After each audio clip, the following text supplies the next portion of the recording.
Olá, pessoal! Hoje a gente vai ver um assunto aí bem legal, tá? Que a gente vai estudar um pouquinho sobre os seres vivos, e sobre as relações alimentares dele, tá? Para a gente iniciar esse assunto, nós precisamos saber da importância da alimentação. Nós sabemos que a alimentação ela é uma parte muito importante, né? Para que possamos nos manter saudáveis. E algo que é muito interessante que a gente saiba é que a alimentação ela é igual à energia.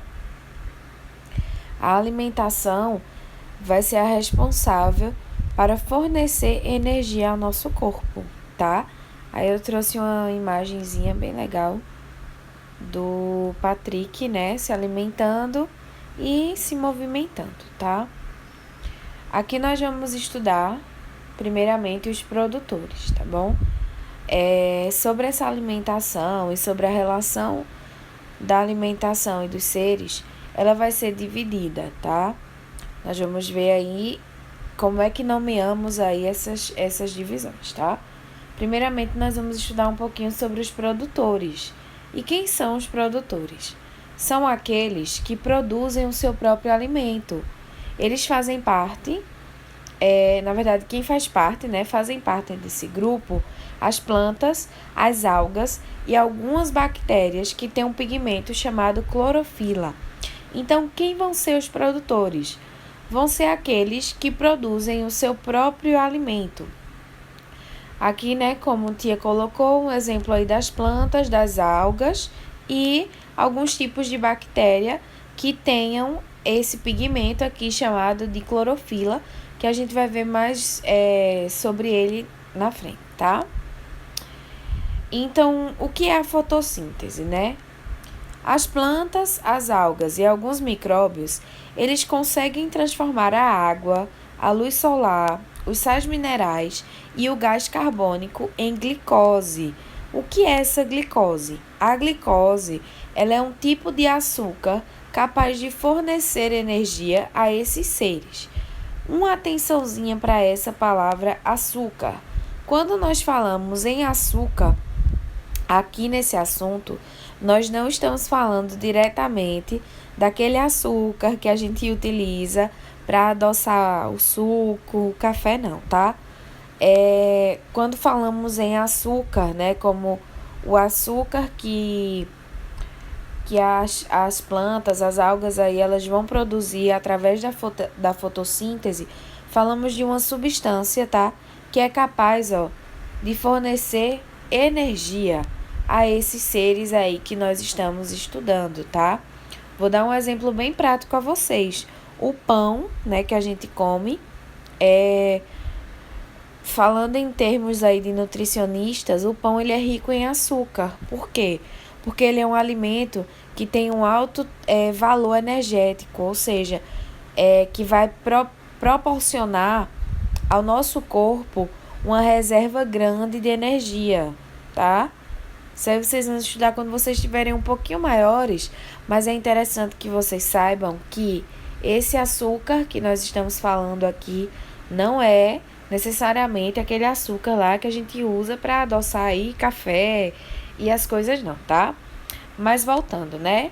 Então, a fotossíntese vai ser o que as plantas, algas e alguns micróbios conseguem transformar a água, a luz solar, os sais minerais e o gás carbônico em glicose, que é um tipo de açúcar capaz de fornecer energia a esses seres.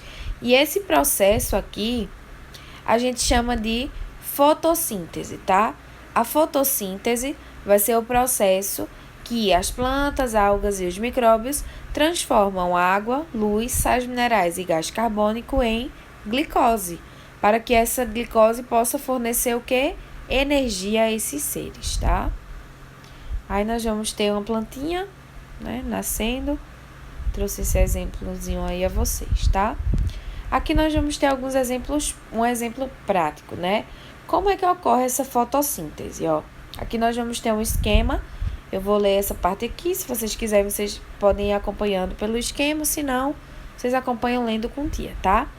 A água e os sais minerais, eles são retirados do solo através da raiz das plantas e chega até as folhas pelo caule.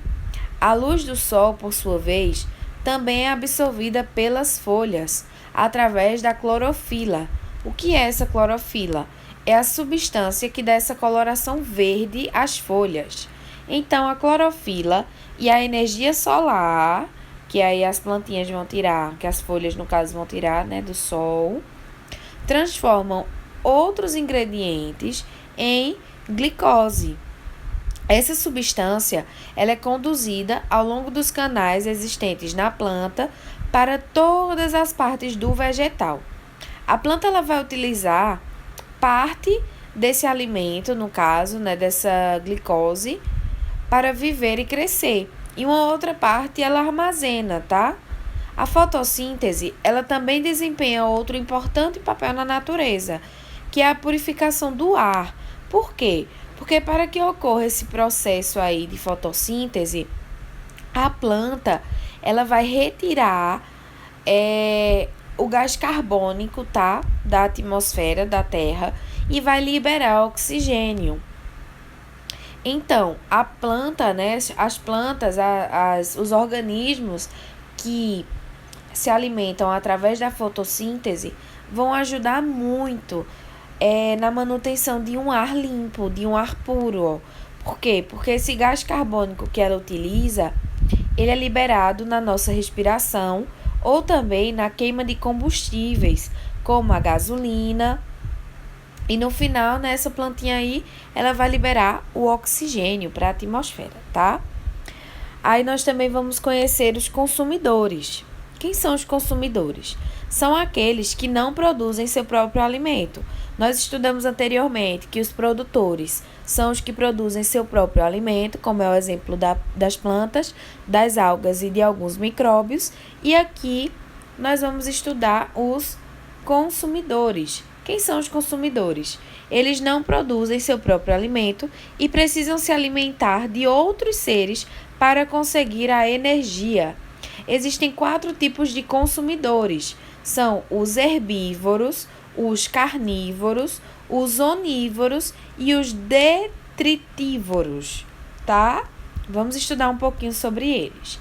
Quem são os herbívoros? Os herbívoros vão ser os seres que se alimentam dos produtores, isto é, de plantas e algas. Sendo assim, os herbívoros são aqueles que se alimentam apenas das plantas e das algas, tá? Coloquei aqui 2 exemplos, a girafa e o urso panda. Aí nós vamos ter os carnívoros. Quem são eles? São os carnívoros, aqueles que se alimentam de outros animais, ou seja, aqueles que comem apenas carne. Tia colocou aqui como exemplo um jacaré, né, crocodilo e um leão. E quem são os onívoros? Os onívoros são aqueles que se alimentam tanto de plantas quanto de outros animais. A maior parte dos seres humanos, eles fazem parte do grupo dos onívoros. Então, os seres humanos, né, a maior parte deles, aqueles que também consomem carne, são chamados, né, eles, na verdade, fazem parte do grupo dos onívoros. Aqui eu coloquei mais alguns exemplos, além dos seres humanos, os cachorros e os ursos, a maioria dos ursos, tirando o urso panda, né? Então, os onívoros, só relembrando, são aqueles seres que vão comer plantas e também carne, né? Também outros animais. E por último, nós vamos ter os detritívoros, que são aqueles que se alimentam de restos de animais e plantas, como aí um exemplo muito conhecido que nós temos o urubu. Por último, nós vamos ter os decompositores. Quem são os decompositores, tá? Os decompositores, eles não são capazes de produzir seu próprio alimento. Estes se alimentam de partes ou restos de outros seres vivos quando estão mortos. Ao se alimentar, os decompositores eles liberam uma série de substâncias que estavam nos restos desses seres, e essas substâncias são muito importantes para a manutenção da vida na Terra. Fazem parte do grupo dos decompositores os fungos e as bactérias. A maioria destes, eles são microscópicos e não são visíveis a olho nu. Porém, existem fungos que são visíveis sem o auxílio do microscópio, como os cogumelos, e os fungos que se instalam em alimentos fora do prazo. Estes seres, eles vão preferir ambientes úmidos, quentes e com bastante oxigênio. Aí nós vamos ter as cadeias alimentares. Depois da gente ter estudado sobre todos os tipos aí de relações sobre os seres, né? Sobre a alimentação desses seres, nós vamos estudar as cadeias alimentares. E o que é isso? Cadeia alimentar as cadeias alimentares, elas indicam a relação alimentar existente entre as espécies.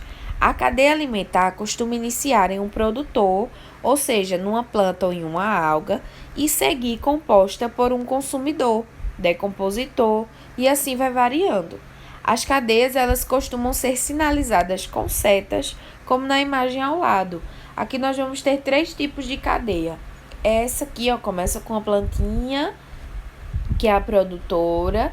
Depois nós temos um consumidor, que é o caracol, passando para o peixe, passando para uma garça. Aqui, outra plantinha que quem come é o besouro. Quem come o besouro? O sapo. Quem come o sapo? A águia. E aqui mais um trigo. Quem come o trigo? O rato. Quem come o rato? A cobra, tá? Os consumidores na cadeia alimentar. Os consumidores da cadeia alimentar recebem nomes de acordo com a ordem que aparece nessa cadeia. Quem consome o produtor, ou seja, a planta ou a alga, será o primeiro, ou seja, o consumidor primário.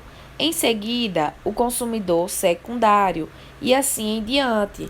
Aqui nós vamos ter um exemplo, começando pelo capim, que vai ser o produtor, porque ele produz o seu próprio alimento.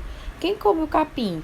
A vaca. Então, a vaca, ela vai ser o consumidor primário. Mas quem come a vaca? Os seres humanos. Os seres humanos, eles vão ser os consumidores secundários. E quem come os seres humanos aí quando eles morrem, né? Os fungos e as bactérias, que vão ser os decompositores, como a gente estudou ali anteriormente, tá? E aqui eu trouxe um exemplo da formação de uma cadeia. Aqui a gente tem a planta, que é o nosso produtor, né? A planta é o nosso produtor, porque ela produz o seu próprio alimento. Quem come a planta vai ser o quê? O grilo, que é um consumidor primário, porque ele é quem consome a planta. Mas quem come o grilo? A galinha, que vai ser o nosso consumidor secundário. E quem come a galinha? O ser humano, que vai ser o nosso consumidor terciário. Então, aqui eu trouxe um exemplinho para vocês, Essa cadeia, ela começou num produtor, que é a planta. Quem come a planta? É o grilo. Então, ele vai ser o consumidor primário, porque ele é aquele que consome primeiro. Quem come o grilo? A galinha vai ser o nosso consumidor secundário. Mas quem come a galinha é o ser humano, que vai ser o nosso consumidor terciário, tá? É isso, pessoal. Leiam, estudem, revisem, façam as atividades e bons estudos.